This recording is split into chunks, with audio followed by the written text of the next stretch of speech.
নমস্কার, আমি অনিমেষ মল্লিক। আমি মুন্সিগঞ্জ থেকে এসেছি।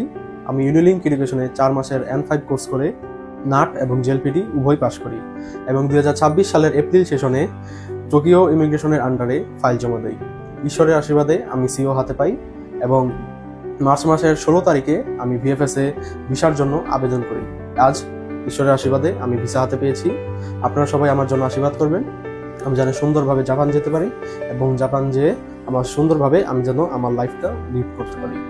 আর আপনারা যারা জাপানে শিখতে চান অথবা জাপান যেতে চান, তারা ইউনিলিঙ্ক এডুকেশনের সাথে যোগাযোগ করতে পারেন, কারণ এখানে অতি দক্ষতা সম্পন্ন শিক্ষকদের মাধ্যমে জাপানি ভাষা শেখানো হয় এবং পরবর্তীতে অতি দক্ষতার সাথে ফাইল প্রসেসিং করা হয়। তাই আপনারা চাইলে ইউনিলিঙ্ক এডুকেশনের সাথে যোগাযোগ করতে পারেন। নমস্কার, অনেক অনেক ধন্যবাদ, অনেক অনেক শুভকামনা তোমার জন্য। আজকে বিষয় নিয়ে আসছো, হ্যাঁ? জমা দিয়েছিল প্রায় 1 সপ্তাহ মনে মনে হিসাব হয়েছে না, 7 কার্য দিবস প্রায়।